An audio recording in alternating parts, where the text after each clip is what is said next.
antigen tests are better used to check symptomatic patients for infection. The demand is really great for this, no? Admittedly.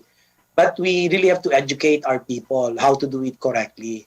And also the FDA, I have prodded, but unfortunately, DJ Eric resigned for personal reasons, no. But I've prodded him to make sure that the CPR of the currently available antigen test kits will be revised to include the home home testing using antigen test kits. No? Because now it's still done mostly officially in a lab setup. An infectious diseases expert welcomes the recommendation, as this would help contact tracing and treatment of patients. In the meantime, Duque says mass testing is still not feasible because, he says, it is costly. Now, more frontline government employees are testing positive for COVID-19. At the Metro Manila Development Authority alone, new infections jumped to 70. General Manager Romando Artes said 60 out of 100 people tested on Tuesday turned out positive. Artes added that majority manifested symptoms. Rest assured that lahat po yan ay currently in isolation, and we are doing extensive contact tracing to isolate all employees na exposed. The MMDA has doubled quarantine facilities. Chairman Benher Abelos said 95 facilities now have an occupancy rate of 35%. He's suggesting the option for home quarantine again, as he expects their facilities to be on full capacity soon. Now, the annual procession for the Feast of the Black Nazarene, also known as Traslacion, will not make its way down the streets of the city of Manila this year. And as Stanley Gaheta tells us, this is part of efforts to curb the rise in COVID-19 cases. Wala muna tayong translasyon ngayong taon na ito. At wala rin tayong physical mass. For the second straight year, there will be no traditional traslacion to commemorate the Feast of the Black Nazarene on January 9th. The decision was made following a consultation last month between the officials of the Manila City Government and Quiapo Church in the wake of surging COVID-19 cases. Nalulungkot ako na hindi natin magagawa yung dati nating ginagawa. Nararamdaman ko po ang damdamin ninyo. There will also be no physical mass inside the basilica nor virtual showing at digital LED board. Only online masses will be available on the Facebook page of Quiapo Church to avoid crowding. Mabigat po sa kalooban ko na hindi tayo magmisa ng pisikal. Ito'y para rin naman sa kaligtasan ninyo at ng inyong mga anak o pamilya. We did our best, and gusto namin yung safety po ninyo ang maging top priority natin. Many of those who participate believe that the Black Nazarene will heed their prayers and keep them and their families safe from any danger. Lahat ng request ko since na nag-start ako sa kanyang humiling, binigay niya naman. Lahat ng hiling, makaalis ako, mga pamilya. Naliligtas kami sa mga sakuna dito kasi napapalibutan kami dati ng may mga sunog. Kumbaga parang umiiwas yung apoy sa amin. That's why many are disappointed when they learned that there will be no traslacion again this year. Minsan na sa isang taon, magdiwang ang kapestahan ng Itinasareno, hindi pa namin makakapiling kahit sa isang misa lang, kahit pagdungaw sa harapan ng mahal na basilika ng Itinasareno. The last traslacion was held on January 9, 2020, 2 months before the nationwide lockdown. Tuloy po ang online masses, tuloy ang celebration sa kada simbahan, kada probinsya. Devotees are encouraged to invoke the Black Nazarene to put an end to this raging global health crisis. Stanley Gaheta, CNN Philippines. Next on Newsnight, policemen will be deployed to quarantine facilities in Metro Manila to prevent people from breaching COVID-19 protocols. Details when we return. Stay tuned.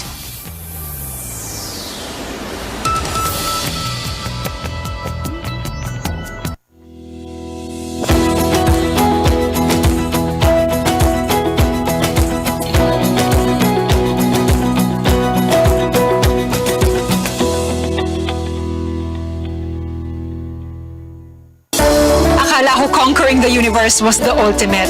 But there's more.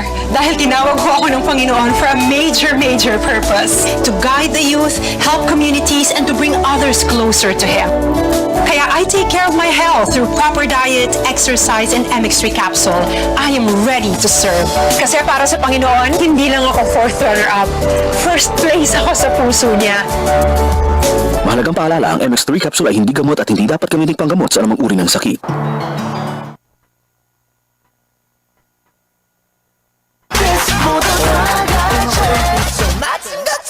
Bang, bang. Linsky General Merchandise, San Pedro District, Pagadian City at bangsabalay sa mga pawaran kaniadto na maligya sa mga makina o piyesa sa mga nagkalain-laing sakyanan sama sa 10-wheeler, forward, elf, bungo ug daghan pang uban. Tag-iya ug tagdumala mao si Madam Ardine Solihon Fernandez ug si handsome boy Jesse Fernandez, ang pinakailado nga surplus center sa Pagadian City, Zamboanga del Sur. Linsky General Merchandise. Beyond the headlines, the Tourism Department suspends the accreditation of Berjaya Makati Hotel after it failed to stop a returning Filipino from skipping quarantine. The agency also revoked Berjaya's permit as a multiple-use hotel and slapped a fine said to be twice the rack rate of the hotel's most expensive room. The DOT says Berjaya admitted that its staff did not try to stop the quarantine violator, identified by officials as Gwyneth and Chua, from leaving the hotel. It also did not inform authorities about the quarantine breach. Berjaya has 15 days to appeal the decision. Hotel personnel as well as Chua and her parents also face charges from the PNP Criminal Investigation and Detection Group.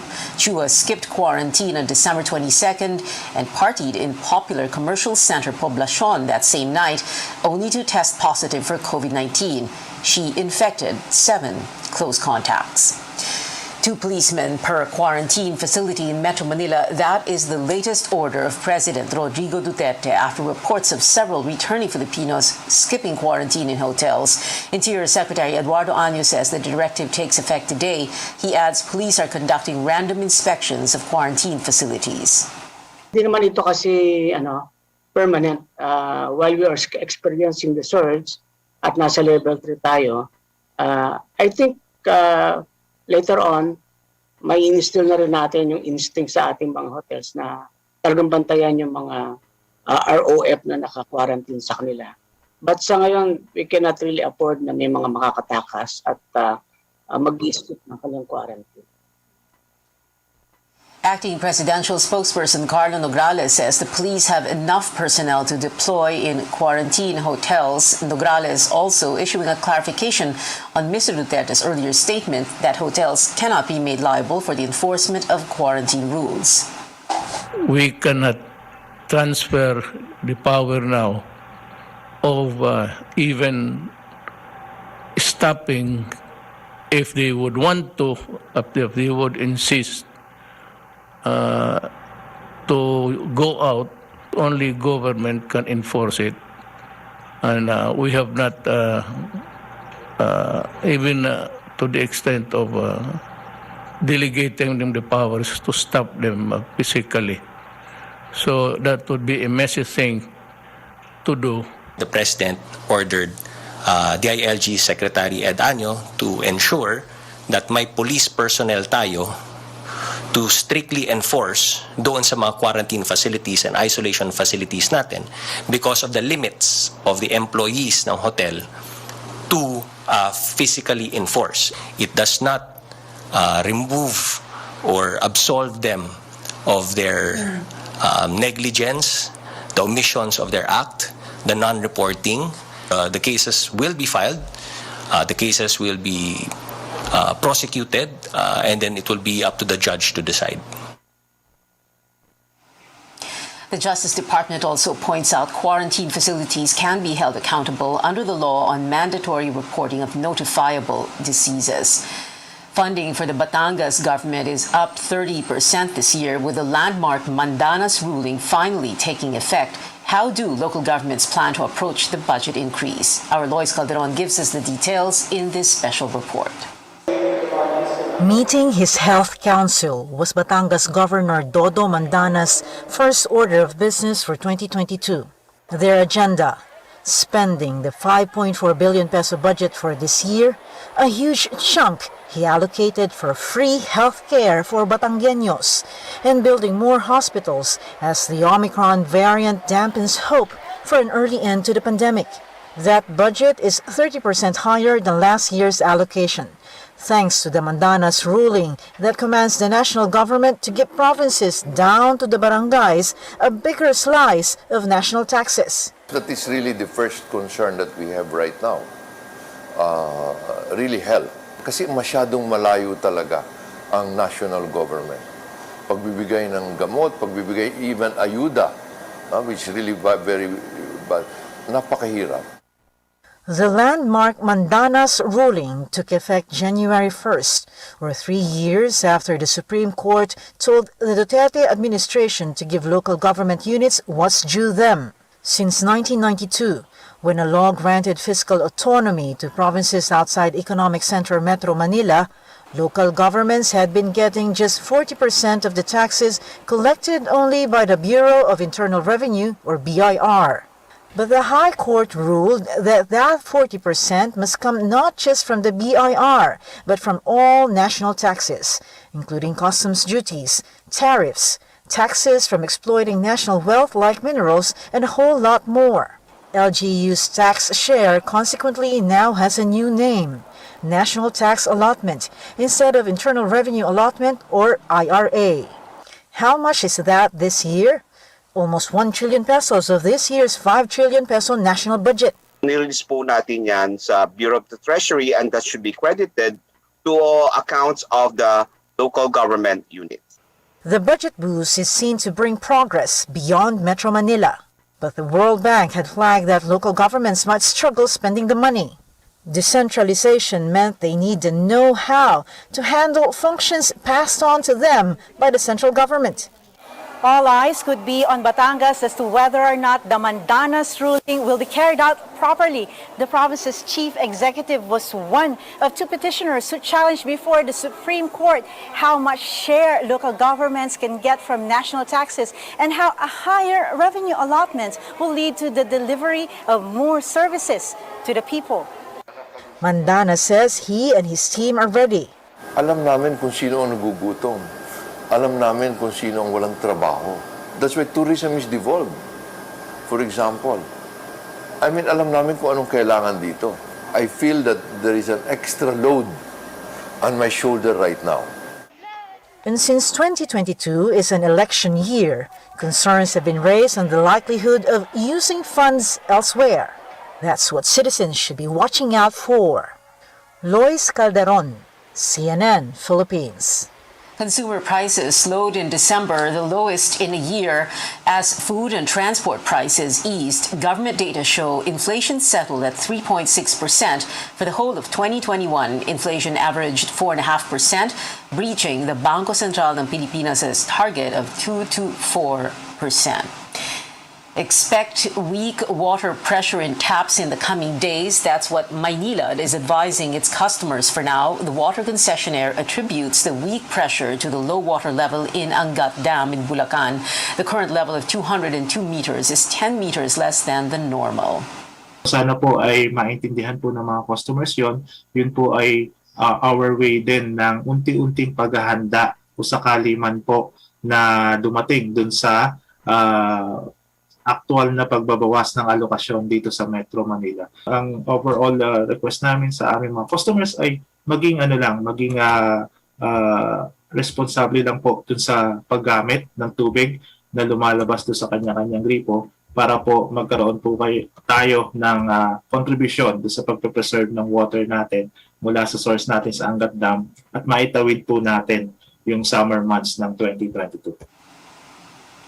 Maynilad assures its customers there will be no supply interruption at least until January 15.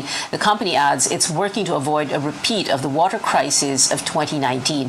Back then, Metro Manila and surrounding provinces suffered extended periods of service interruption when water at Angat Dam dipped to below the critical level.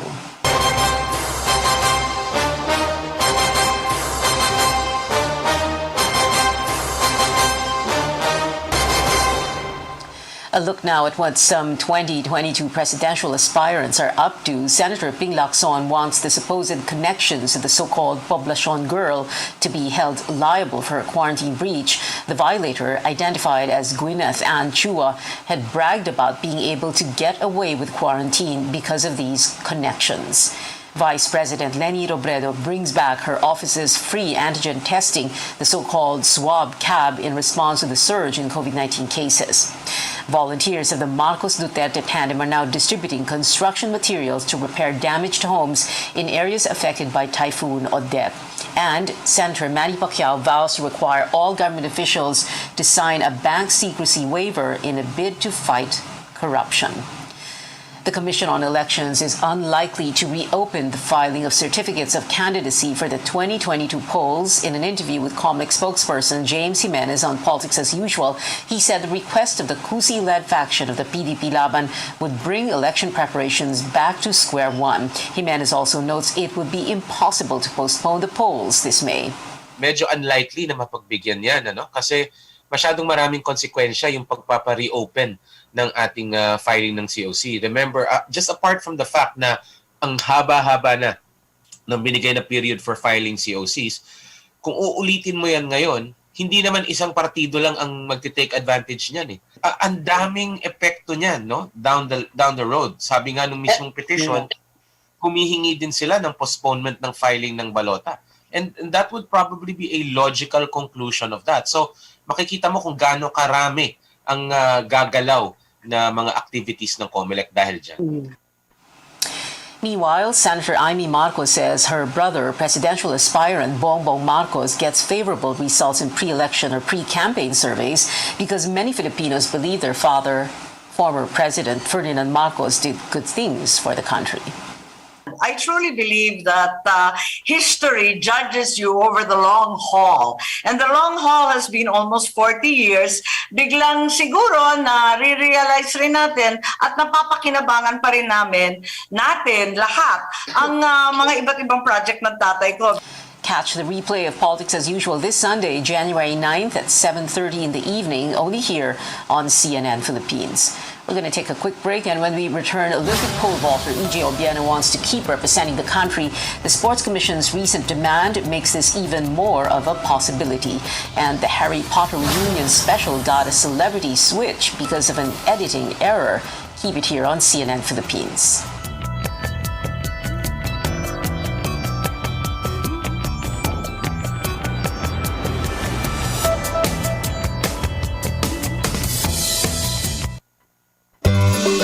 Loren Legarda po. 18 years akong senador at nagsulong ng mga batas na nakakatulong sa mga nangangailangan. Free college education law. Para sa aming edukasyon. MSME law. Batas para sa aming kabuhayan. Climate Change Act. Mga batas para sa kalikasan at climate change. Mga batas na ginawa ko na napapakinabangan ngayon. Sana makatulong pa ako sa mas marami. Loren Legarda. This is a paid advertisement. Libre ko San Miguel Beer, basta akin ng Tansan. Tansan? Sa San Miguel Oktoberfest Instant GCash Panalo Promo, uulan ng up to 100 million pesos in GCash prizes. Buy any San Miguel Beer, hanapin ang code sa crown. Kung meron, panalo ka! Iscan ang QR code sa mga posters at Facebook. I-type ang code and win! Sali na!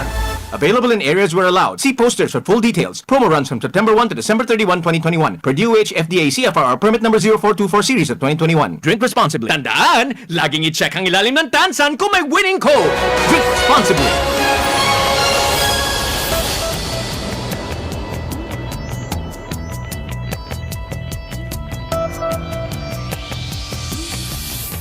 Welcome back to Newsnight. Olympic pole vaulter E.J. Obiena says he will keep wearing the nation's colors. This despite the Athletics Track and Field Association's recommendation to expel him from the Philippine team.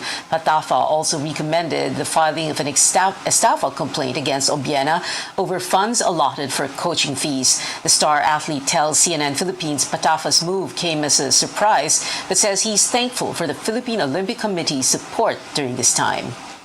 You know, I think the biggest support I got from POC is basically saying that they will fight for me and make sure that I'm in the competition representing my country, Philippines. It's a privilege to wear this vest. It's a privilege to represent the country. Earlier today, the Philippine Sports Commission demanded PATAFA reconsider its decision on Obiena's national athlete status and to give the Olympian a chance to appeal. It also ordered Obiena to finish his liquidation to continue getting support from the PSC. Producers of the Harry Potter reunion casting Reparo on the special less than a week after its release. That's because the much-anticipated reunion mistakenly used a photograph of actress Emma Roberts instead of Potter star Emma Watson during one of its segments. Fans on social media pointed out the error online. In a statement, producers admitted the editing mistake. A new version with a correct photograph of young Emma Watson is already up online. There is another error in the special that went viral, and this one was pointed out by one of the actors in the Potter series. Oliver Phelps, who plays one of the Weasley twins, posted this screenshot, which shows he was mistakenly labeled as his identical twin brother and vice versa. Oliver is supposed to be the one on the left with the shorter hair, while James is the one on the right with longer hair. Oliver did take the error in stride, saying, quote, "I guess after all those pranks over the years, somebody decided to get their revenge." The show will go on for this year's Golden Globe Awards, but not the way you'd expect. CNN's David Daniel has that story and more on the Hollywood Minute. The Golden Globes return to the Beverly Hilton Hotel on Sunday, but the event will not be televised, and there'll be no red carpet, no audience, and no nominees or other stars. Only Hollywood Press Association members and some of their grant recipients.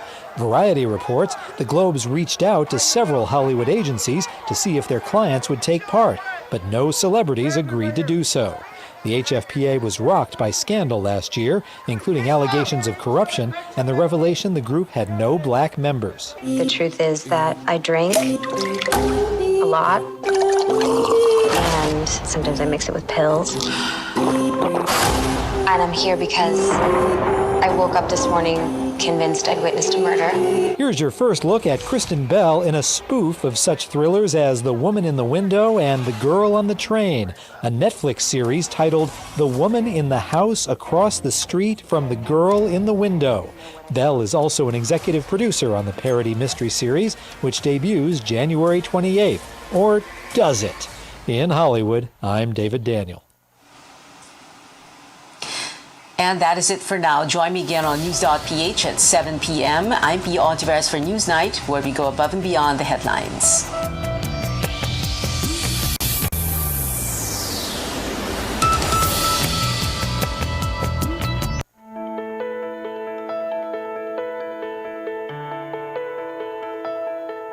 Feeling low on energy? Before you grab that second cup of coffee or that chocolate bar for a quick pick-me-up, you might want to think twice about how much sugar you're consuming. If we're not careful, our sugar intake may become less than healthy, leaving us at risk of diabetes, heart disease, and more. But not all sugar is bad. And when consumed moderately, it's actually a good source of energy for your body. I'm Dr. Freddy Gomez, and this is MedTalk Health Talk on CNN Philippines.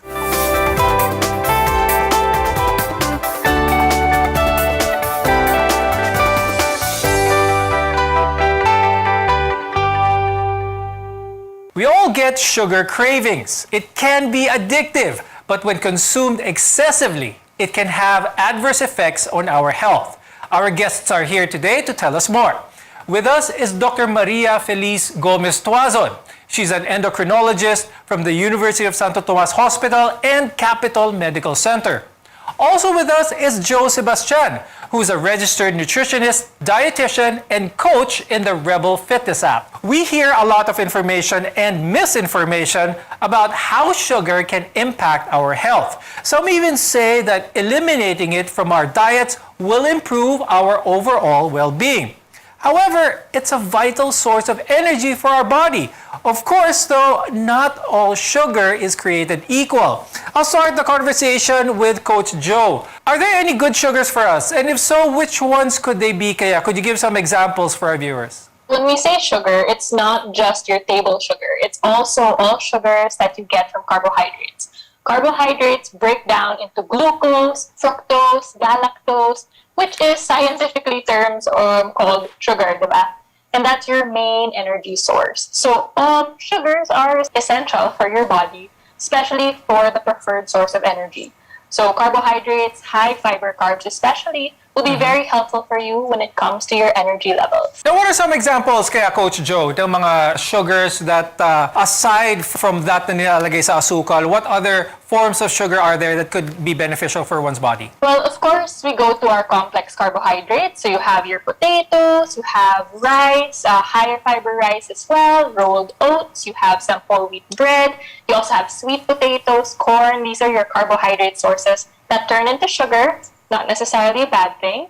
Then you also have your added sugars. So that's your white sugar, brown sugar, cane sugar, agave, honey, all of those things. The difference or how we look into it of what is good and bad is more on the amount that we consume on a regular basis and not necessarily the specific type. Although we do want to maximize or use more of our high fiber carbohydrates when we can. Fructose and lactose are sugars that we don't have to worry too much about because these foods have nutrients that our body needs. On the other hand, there are sugars that we should try to avoid, like the sugar found in candy, soda, as well as cake. Dr. Feliz, tell us more about this and what are some of the common sources of it? Bakit hindi pa rin masyado clear kaya with majority of people what sugar is what and what is healthy for the body? Sugar is a form of carbohydrate and contains carbon, hydrogen, and oxygen molecules. So when carbohydrates are consumed, they are digested and broken down into glucose. These serve as the prepared energy for cells throughout the human body, including your brain and central nervous system. So complex carbohydrates are formed from 3 or more sugar molecules, whereas simple carbohydrates are composed of either one sugar molecule, either monosaccharide or 2 disaccharides. So the 4 most common forms of simple sugars include your glucose, fructose, aka the fruit sugar, sucrose, aka your table sugar, and lactose, aka your dairy sugar. But many replace these highly processed sugars that was mentioned earlier with natural sweeteners, like using honey instead of yung white sugar or yung table sugar. Coach Joe, is this actually better for our health using natural sugars? Is there a big benefit from substituting one table sugar for this? Actually, when you have honey and table sugar, there isn't much of a difference in terms of their impact into your blood sugar levels. It does depend on the amount.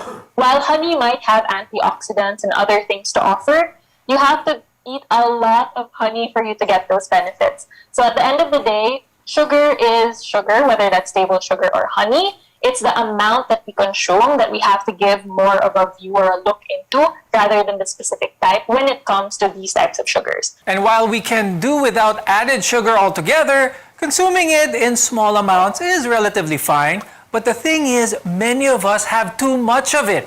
But first, we mentioned that sugar is a vital source of energy. Dr. Feliz, pag-usapan natin ito, ano ba yung role talaga ng sugar natin sa body?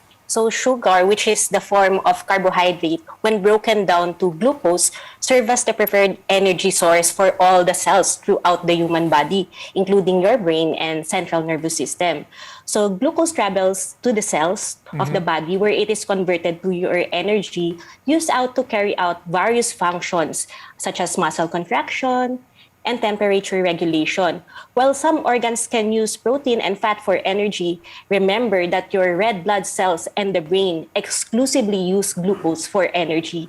So a certain amount of carbohydrate intake is necessary for normal brain and bodily function. Dr. Feliz, yung mga gustong mag-give up ng sugar altogether, they try to avoid this. Is this actually possible? Can a person survive na zero sugar, absolutely zero sugar sa katawan? Actually, most of the diet are already with mixed diet, meaning there's a little sugar, there's a little protein, there's a little fat. So it is impossible to really make your diet completely zero sugar. There is at least little percentage. Like we also recommend for patients who are diabetics and those with other heart problems to have sugar in moderation only. Okay? Because everything you take in moderation is healthy. But if you take it in excess, it will be detrimental for your body. Now, we've heard time and time again that we should be consuming less sugar. And that's because too much added sugar affects the brain. your mood, and many more. Yes. And we'll talk more about this after a short break. So stay with us on Med Talk Health Talk.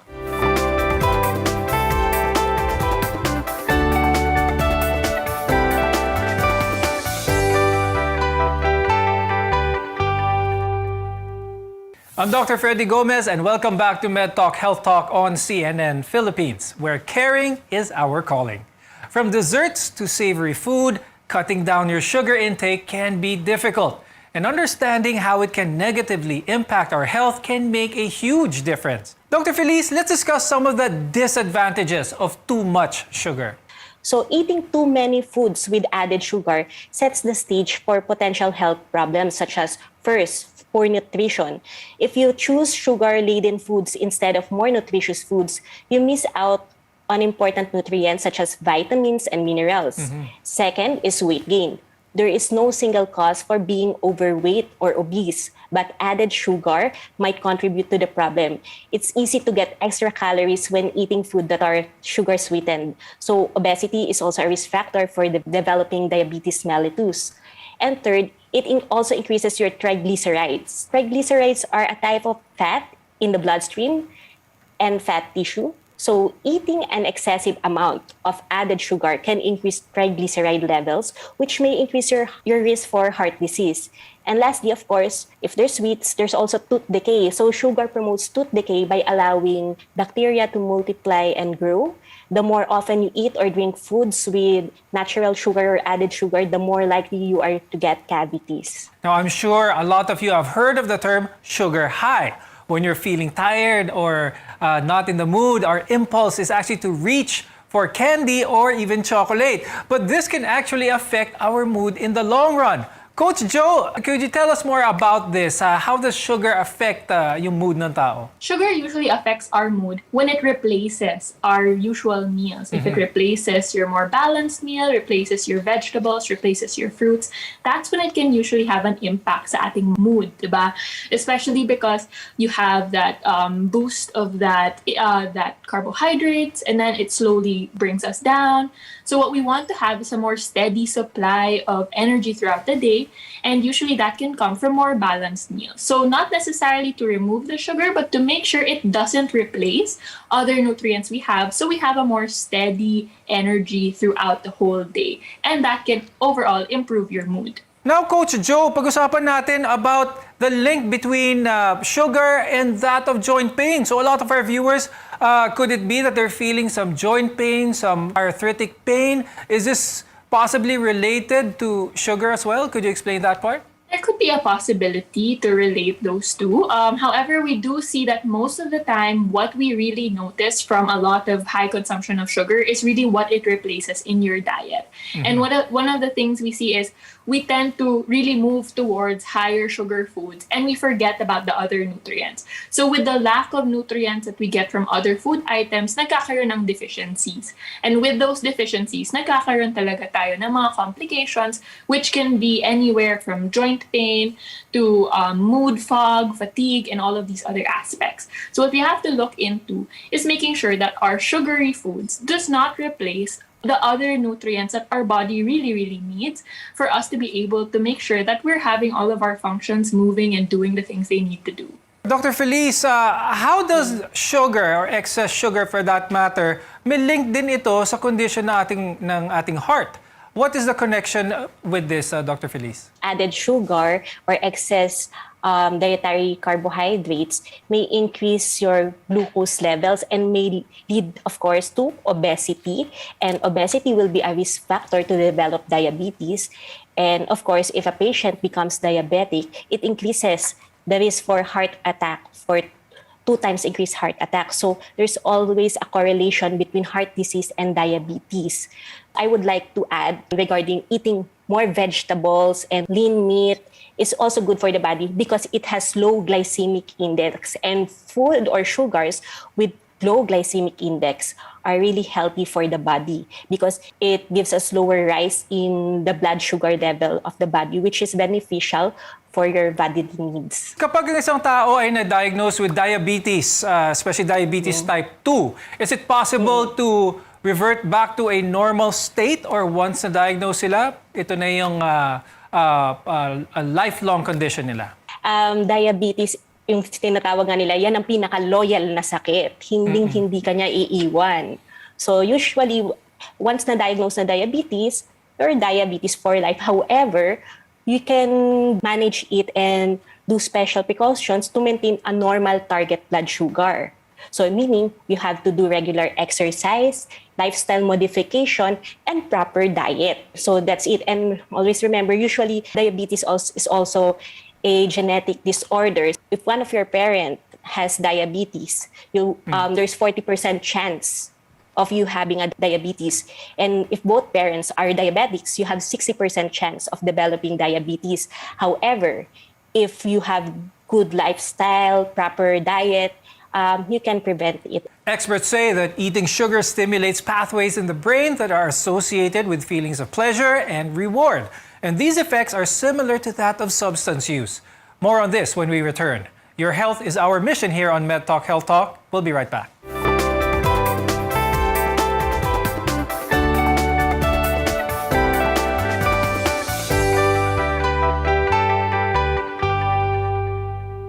I'm Dr. Freddy Gomez, and this is MedTalk Health Talk, your partner in healthcare. When we consume added sugar, different parts of our body take notice, from our joints to our heart and even our brain. Now, sugar stimulates pathways in the brain that are associated with feelings of pleasure, and it's not unlike how our body processes addictive substances. Dr. Feliz, if sugar is very addicting, is this one of the reasons kung bakit para sa mga ibang tao, napakahirap bitawan ang pag-consume ng mga added sugars? Actually, there are several studies recently, still ongoing investigation wherein sugar is recorded to be likely to be a substance abuse disorder, but currently it is not yet proven. However, they say that it is addictive because when you take in sugar, or you mean when they break down to glucose, glucose goes towards your brain and affect the dopaminergic system. And there is a reward pleasure pathway in the brain. And when there is increase in sugar in the body, the sugar makes the person happy because of the reward dopamine pathway. So that's make addictive. Now, we need to make a conscious effort in our day-to-day, of course, to cut down on added sugar. Coach Joe, could you share with us some tips, especially in how to cut down on added sugar in our day-to-day? Okay, one thing that we do want to tap into, because there's also a mental health aspect to sugar. One of those aspects is that in disordered eating, a lot of the times, clients will have a struggle removing sugar because they have an all or nothing mentality. It's either I always eat sugar or I don't eat sugar at all. A lot of people have a tendency to binge on sugar because they feel like it's never going to be able to be eaten again. And so we have to remember, you're allowed to have these foods every single day. How much do you actually want or need to feel satisfied in that moment? And so what we can do is start pairing our sugary foods with more high fiber and more high protein foods to help balance out the release in insulin and help your reaction to it not feel like it's the end of the world last time you're going to be able to eat it. So that's some of the tips I would do is 1, don't restrict yourself completely. 2, add more fiber and add more protein. And also 3, don't give yourself the mentality that sugar is necessarily bad. It's still important. It's still something that is part of your taste buds and part of your relationships and family. So remember to just enjoy it, but try not to overdo it because you can always have it again next time. Now, Dr. Feliz, when trying to minimize added sugar sa diet ng isang tao, it can be tricky, especially when you go to when people go to the grocery stores or sa palengke nila to buy certain things. A lot of items actually contain sugars. Are these artificial sweeteners actually healthier than regular sugar, yung mga sugar-free and things like that? So artificial sweeteners are sweeteners, well, we call them empty calories. So actually, kaya most commonly, they are used sa mga beverages. So for people who have increased risk for diabetes, like those who are already on pre-diabetic range of blood sugar, and of course to our diabetic patient that can't really control themselves from eating sugar foods, as what Coach Joe have mentioned, we do not tell them to gradually stop sugar. we do it in moderation. As long as we do it slowly so that hindi sila mag-relapse back to eating bunch of sugar. So we recommend them to use artificial sweeteners instead of yung mga table sugar natin na refined white sugar, brown sugar, because they have higher glycemic load that will be detrimental for the body. Now, while that touch of sweetness might be tempting, making these small changes in your diet can improve your overall well-being. And with that, I'd like to thank endocrinologist Dr. Maria Feliz Gomez Tuazon and Coach Joe Sebastian for sharing with us your insights, and our viewers will definitely learn a lot, especially when it comes to sugar. I'm Dr. Freddy Gomez, and thank you for watching MedTalk Health Talk on CNN Philippines. We'll see you again next time.